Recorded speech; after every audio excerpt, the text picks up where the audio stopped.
She had won.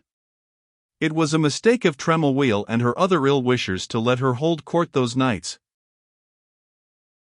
The commission of priests sent to Lorraine ostensibly to inquire into Joan's character, in fact to weary her with delays and wear out her purpose and make her give it up, arrived back and reported her character perfect. Our affairs were in full career now, you see. The verdict made a prodigious stir. Dead France woke suddenly to life, wherever the great news traveled. Whereas before, the spiritless and cowed people hung their heads and slunk away if one mentioned war to them, now they came clamoring to be enlisted under the banner of the Maid of Vaucouleurs, and the roaring of war songs and the thundering of the drums filled all the air. I remembered now what she had said, that time there in our village when I proved by facts and statistics that France's case was hopeless, and nothing could ever rouse the people from their lethargy. They will hear the drums, and they will answer, they will march. It has been said that misfortunes never come one at a time, but in a body. In our case it was the same with good luck. Having got a start, it came flooding in, tide after tide. Our next wave of it was of this sort. There had been grave doubts among the priests as to whether the church ought to permit a female soldier to dress like a man. But now came a verdict on that head. Two of the greatest scholars and theologians of the time, one of whom had been Chancellor of the University of Paris, rendered it. They decided that since Joan must do the work of a man and a soldier, it is just and legitimate that her apparel should conform to the situation. It was a great point gained, the Church's authority to dress as a man. Oh, yes, wave on wave the good luck came sweeping in. Never mind about the smaller waves. Let us come to the largest one of all, the wave that swept a small fry quite off our feet and almost drowned us with joy.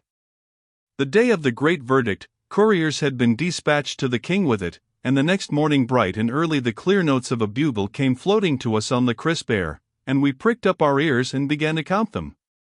1 2 3, pause, 1 2, pause, 1 2 3, again, and out we skipped and went flying. For that formula was used only when the king's herald-at-arms would deliver a proclamation to the people.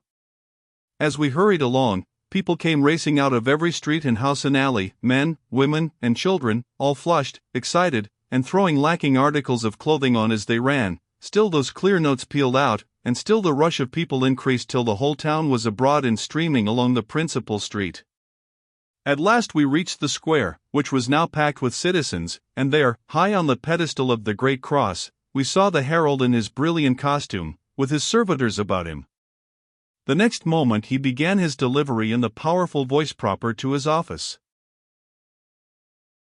Know all men, and take heed therefore, that the Most High, the most illustrious Charles, by the grace of God King of France, hath been pleased to confer upon his well-beloved servant Joan of Arc, called the Maid, the title, emoluments, authorities, and dignity of General-in-Chief of the armies of France.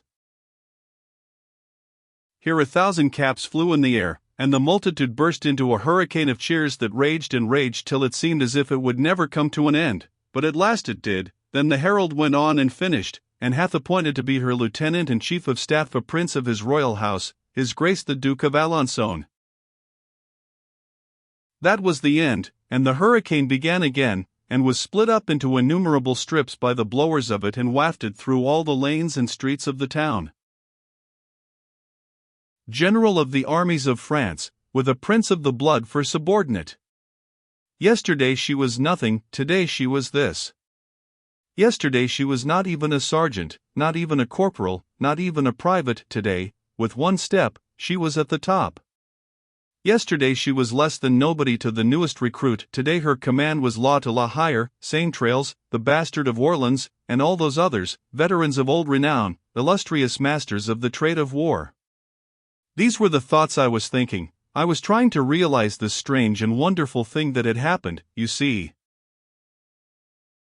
My mind went traveling back, and presently lighted upon a picture which was still so new and fresh in my memory that it seemed a matter of only yesterday, and indeed its date was no further back than the first days of January. This is what it was.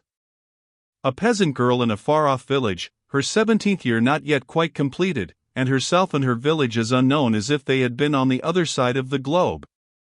She had picked up a friendless wanderer somewhere and brought it home, a small gray kitten in a forlorn and starving condition, and had fed it and comforted it and got its confidence and made it believe in her, and now it was curled up in her lap asleep, and she was knitting a coarse stocking and thinking, dreaming, about what, one may never know.